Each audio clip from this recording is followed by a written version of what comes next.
sedunia orang berfatwa, sedunia orang mensahihkan, mengisbat karena suatu hal bahwa Ba'lawi ini keturunan baginda Nabi Imaduddin Utsman tidak akan percaya terhadap fatwa orang-orang yang mengatakan bahwa Ba'lawi sahih sebagai keturunan baginda Nabi. Kalau saudara mengenal namanya Ba'lawi, nah, jadi waktu Imam Ahmad bin Isa digelari Al-Muhajir di Lampung, hijrah dari Irak ke berkunjung ke Yaman, Hadramaut, bersama anaknya Sidi Ubaidillah, anak Sidi Ubaidillah. Nah, Ubaidillah ini berojol anak pertama laki-laki, dikasih nama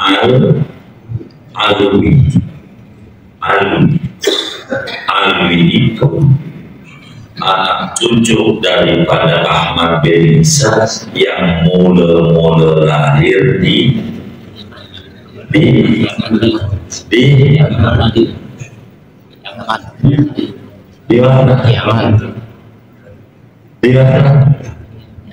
Yaman, di Hadramaut. Ahmad bin Isa hijrah bareng sama anaknya Sayyidina Ubaidillah. Apa namanya? Nah, Ubaidillah ini ngelahirin anak laki-laki berketurunan Sayyidina Husain dari Irak. Aslinya orang Irak, Ahmad bin Isa hijrah demi nyelamatin agama daripada sekte Syiah, menyebarkan aqidah Ahlussunnah wal Jamaah, bareng nama keluarganya diboyong sama kawan, sampailah ke Yaman. Lahir anak laki-laki dari Sidi Ubaidillah, dan ini anaknya dikasih nama Alwi ini mula-mula bayi dari keturunan Sayyidina Husain dari anaknya Ahmad bin Isa yang lahir di Yaman, di Hadramaut. Alwi, anak cucunya disebut Ba'lawi. Apa tuh orang Yaman tuh enggak pernah ngomong bin bahasanya. Bin tuh jadinya begitu. Faqih itu maknanya bin al-Faqih. Begitu. Ba'lawi bin Alwi, anak cucu Alwi. Nah, itulah Habib yang ada tuh, anak cucu daripada Alwi, disebutnya Ba'lawi. Begitu. Itu yang diributin banyak orang tuh begitu. Itu Alawi itu mula-mula bayi yang lahir di Hadramaut dari anak cucunya Ahmad bin Isa lewat anak yang abangnya namanya Ubaidillah. Yang diributin orang Ubaidillah ini nih, yang ada ributin tuh Ubaidillah. Katanya Ubaidillah ini bukan anak Ahmad bin Isa. Begitu. Ahmad bin Isa udah mati lah, udah kapan? 383 Ubaidillah udah mati atau meninggal? Meninggal 380 3, biar gampang 400, biar gampang aja, kita rapin aja 400 tahun 400, 3 persisnya 383. Sekarang 1000 berapa?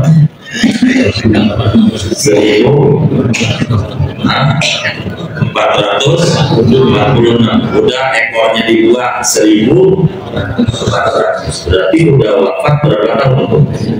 1000 tahun.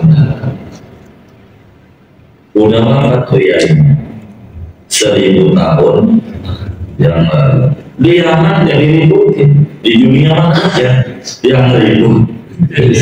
Indonesia, anak cucunya di mana? Sejahtera. Anak cucunya bukan Indonesia doang. Anak cucunya di mana tempat ada? Di Mesir, di Yaman, Yaman yang ditanya, Pak, begitu. Nah, yang ribut itu di kita negeri ini. Lihat orang aja. Jadi itu begitu. Dari kalau ngomong keluarga, yang paling tahu ini kayak saya, Pak Jenawal, bapaknya siapa, ibunya siapa, anaknya siapa, yang paling tahu adalah Pak Jenawal. Nama bapaknya, nama ibunya, nama engkau, benar nggak? Begitu. Pak Jenawal apa kita? Pak Jenawal apa kita? Iya, kalau ngomong turunan tuh yang tahu dia, masa kita yang tahu siapa kita, kan begitu ya. Gitu. Kalau kita kan kalau didongengin, kan yang tahu kan dia. Pak kita, kata kita, baca nama Allah, bapaknya bukan anak, siapa kita ya lah. Nah itu begitu. Itu karena kita tidak ngerti jadi ribut, siannya juga. Sian, saya mau berharap jamaah itu udah nggak ke situ-situ. Berat, resikonya berat, bahaya. Begitu. Kan ributin suruh tes DNA. Benar nggak? Oke. Tuh siapa yang perlu dites DNA? Siapa yang perlu dites DNA? Hah? Siapa? Nenek biar sudah paham. Yang diragukan tuh siapa? Yang diragukan siapa? Ubaidillah yang wafat tahun 400 Hijriah berapa? Persisnya 300. Sudah wafat berapa tahun? 1000 tahun. 1000 tahun. Ini udah 1000 tahun. Begitu. Ini bukan katanya ini bukan anaknya Ahmad bin Isa. Jadi kudu dites. Siapa yang kudu dites? Dia yang ragu. Jadi dia kudu tes yang ini. Begitu. Ya kan mau aja. Yang udah wafat kapan? 1000 tahun yang lalu. Yang seluruh kiai nggak ada dari dulu sampailah ulama besar dari Damaskus, Syekh Yusuf bin Ismail. Ini guru saya Yasin Padang. Yasin Padang itu guru muallim Syariatani, guru daripada Mbak Maimun Zubair, guru daripada Syekh Abdul Hamid Abdul Halim dan banyak muslim dulu, dan nulis di kitabnya banyak. Ke atasnya ada Muhadir dari kami yang Sahawi, tapi enggak, pokoknya kalah. Jadi ribut ya, karena maunya ribut. Yang meninggal apa? 1000 tahun. Katanya si Fulan itu bukan anaknya si Fulan. Yang ngeributin orang kita di kampungnya ada. Di negara mana ada kalah, di kita doang. Di kita doang. Itu begitu sudah. Begitu. Jadi ini musibah yang harus turun tangan pemerintah. Sian. Jadi yang lupa kiai Habib ya begitu. Pribumi ini berdatang kayak begitu. Ini tidak benar. Begitu yang kayak begitu. Kita tidak usah. Saya berpesan sama jamaah, Anda jangan ke situ-situ. Udah ikuti amal salafus saleh. Salafus saleh. Benar. Biar selamat. Biar selamat. Banyak kawan-kawan kita yang caci maki isinya. Kenapa? Sebenarnya ngerti. Tes DNA siapa yang harus dites? Tidak ngerti. Orang yang diragukan siapa, yang makan siapa, suruh bayar siapa. Itu saya tidak mau bahas ini sebetulnya.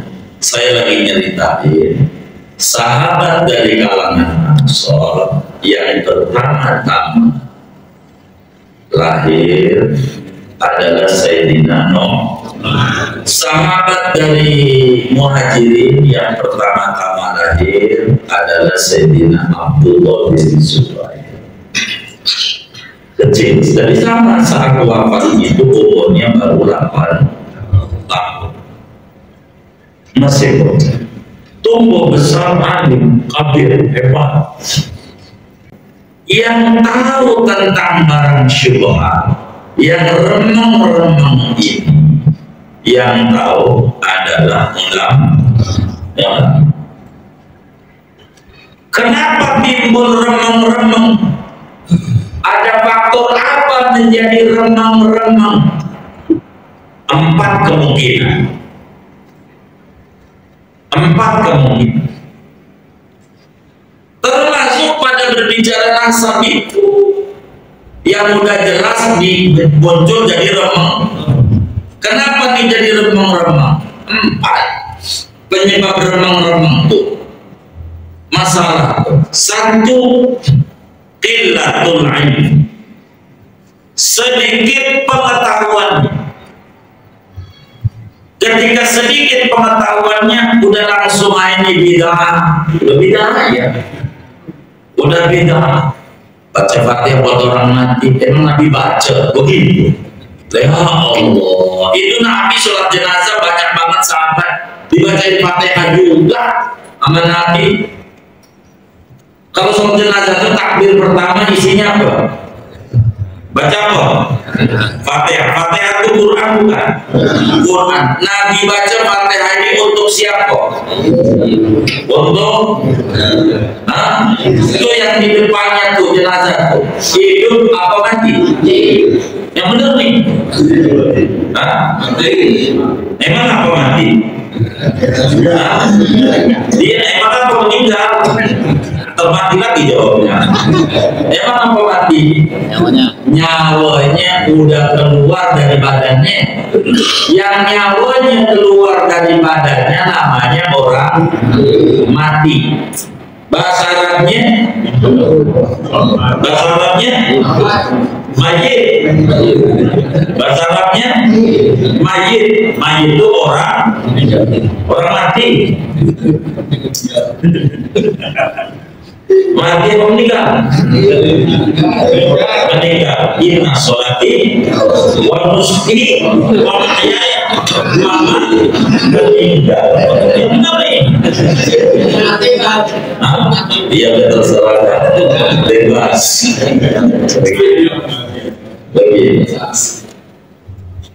Ini yang dibacain Quran nih sama Nabi. Fatihah itu Quran bukan? Dibaca nggak sama Nabi? Dibaca. Kalau nggak dibaca sah nggak sholat jenazahnya? Kagak. Ini Fatihah Quran bukan? Quran. Nabi pernah baca Quran buat mayit ya? Pernah atau sering? Sering. Nabi pernah baca Fatihah buat orang meninggal nggak? Sering. Dikata belum pernah. Ini jadi subhat gara-gara qillatul ilmi, sedikit pengetahuan. Kalau sedikit pengetahuan susah, udah ikut-ikutan aja tuh orang, jadi pecah masyarakat, menghina ulama, begitu. Karena qillatul ilmi, sedikit pengetahuan. Orang waktu karena dia buta, sedikit pengetahuan ini karena nggak ngaji salah satunya, malas. Orang nggak ngaji itu kayak orang buta. Orang buta megang gajah, pegangnya buntut. Lalu ditanya gajah itu segede apa? Ular. Ya karena dia pegang buntutnya. Enggak utuh. Apa aja kalau nggak utuh konstruksinya repot. Jadi subhan begitu. Konstruksi itu harus repot. Riba jelas, Qurannya jelas. Wa ahallallahu al-bai', Allah izinkan jual beli. Wa harrama riba, Allah haramkan riba. Riba jelas, orang tahu. Kenapa orang ribut tentang bank? Pakai tetangga kita bank. Diributin. Ini gara-gara kagak tahu. Begitu kagak tahu. Kagak tahu. Begitu. Mana dia masuk tol juga pakai bank juga dia. Tol pakai bank. Setelah pakai keris. Waduh, ribet dosa. Nih udah apa belum nih? Yang mana nih? Oh belum. Jadi yang penyebab jadi syubhat, remang penyebab pertama apa? Sedikit wawasan pengetahuan itu. Dua, qillatul fahmi, sedikit pemahamannya, kurang paham. Biar ilmunya luas, kalau nggak paham bisa salah. Pemahamannya dia harus utuh. Sejarah nih, ada buku tulis, Indonesia dijajah sama Belanda. Begitu kata yang nulis sejarah. Lalu kita bantah, itu bohong tuh waktu dijajah sama Jepang. Ini nggak ada catatannya, kagak ada catatannya. Lagi waktu dia nulis itu Jepang belum masuk. Yang namanya sejarah itu menulis apa yang dia tahu dari informasi. Begitu, itu namanya sejarah. Jadi ketika ada orang nulis buku Indonesia dijajah sama Belanda, bukan maknanya kagak dijajah sama Jepang, bukan begitu. Seperti orang nemuin kakak fotokopi bapak, enggak ada anaknya. Lalu orang simpulin bapak nggak punya anak, tapi ada orang punya kakak juga, ada anaknya 3. Begitu. Jadi yang mana? Itu terakhir. Orang sejarah itu begitu. Itu yang diribut itu kata kayak qillatul fahm, sedikit pemaham. Pokoknya dikit beda, yang ada zaman kita beda. Begitu. Tuh, muka itu nggak ada zaman. Ketika ada begitu, itu gimana? Ini jadi bikin ribut. Ini namanya barang show. Jadi ribut gara-gara kurang memahami. Kalimat itu harus utuh, dipahami terus utuh. Ada kiai bilang, saudara, biar saudara ini tampilannya keren, Ya Rabbana, pakai sarung BHS semua. Sholat ente berjamaah jadi makmum nih biar lu paham, biar lu pakai BHS. Kalau imamnya gajah duduk kagak sah.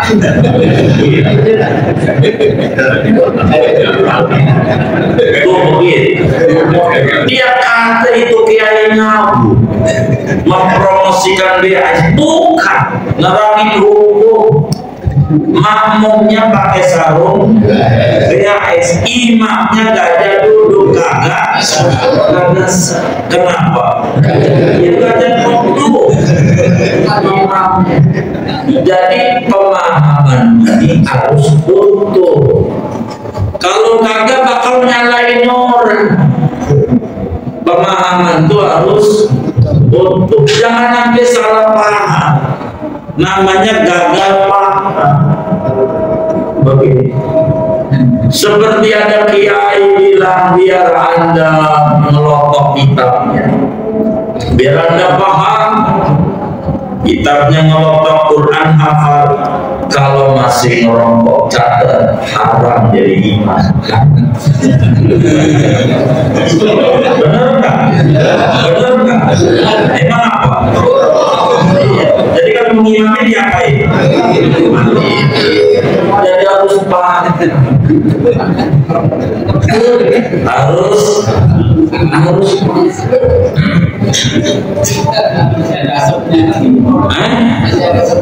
iya.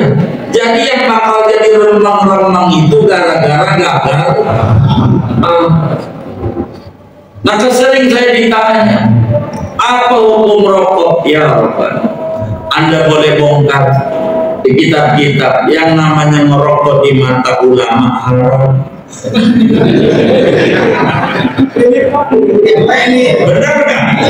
Ya Allah, di mata santri aja haram, begitu di mata kita, apalagi di mata ulama bisa ditoyok. Benar kan? Jadi itu yang bagi hukum tuh acak-acakan. Yang kedua, gara-gara kilatul fahmi. Kilatul fahmi, sedikit pemahamannya. Kelemahan kita kaum muslimin, orang baru masuk Islam disuruh sambutan, ditanya sejarahnya, suruh nerangin Islam, repot. Orang dia masih harus belajar. Jadi akhirnya jadi rujukan karena punya tentang itu jadi kehajakan. Ini namanya kilatul fahmi. Itu penyebab jadi syubhat. Ketiga, penyebab jadi syubhat itu adalah at-taqsiru fit tafkir, sembrono di dalam menganalisa sembrono. Si fulan punya anak bulan-bulan, oh berarti gak ada anak ini, itu sembrono. Dia yang dicatat yang dia tahu, yang nggak tahu ya amanat ilmu nggak dicatat karena nggak terus sembrono nggak bisa. Jadi konstruksinya harus benar supaya kita itu paham. Kalau udah ngomong bunga, udah haram aja bunga, begitu. Jadi waktu saya jalan-jalan ke mall ketemu cewek, hati saya berbunga haram karena dia ada bunga. Ada orang jual rumah ada bunganya haram. Buat rambut dia kagak mengerti begitu. Jadi harus dipahami segala sesuatu. Jadi jangan sembrono memahami hotdog korban dog anjing haram, ini sembrono. Tanya dulu apa sih itu sunatnya. Sosis daging sapi halal, rawon setan ya dulu doang halal, dulu doang. Nasi kucing campur kucing ya kan nasi cuma dikit kayak dia nasi kucing begitu. Oh ya, begitu. Jadi jangan sembrono. Gara-gara sembrono ini jadi suruh. Yang ajaran yang benar-benar jadi at-taksir fi tafkir. Jadi sembrono dalam menganalisa, pahami betul-betul. Dalam membahas harus komprehensif, harus utuh, biar tidak menjadi fitnah adanya pada masyarakat. Jadi fitnah orang awam yang tidak jadi rujukan, al-amah la'tibar. Orang awam enggak direken, mau komentar apa yang punya ilmu yang direken. Begitu. Yang keempat, suhul pasti. Penyebab barang itu remeh-remeh, tujuannya tidak benar. Kalau kita menulis apa aja, dulu ada tujuan. Kalau tujuannya udah nggak benar, tujuannya kita nggak suka, lalu menulis sebuah buku apa saja, bakal isinya yang mendukung nggak suka. Bukan amanah ilmu. Kalau sudah di hatinya ada kebencian, kalau orang udah benci udah susah. Ini jadi remang-remang, namanya suhul. Tujuannya sudah menyimpang. Ini yang menjadi miris. Dan kita orang awam terjebak pada bagian-bagian kayak begitu. Karena itu Rasulullah ingetin, wa bainahuma umur mustabihat. Awas, antara yang halal jelas, yang haram jelas, ada yang remang-remang. Penyebabnya empat tadi. Jadi remang-remang. Ini enggak semua orang tahu. Enggak semua orang tahu. Enggak semua orang tahu.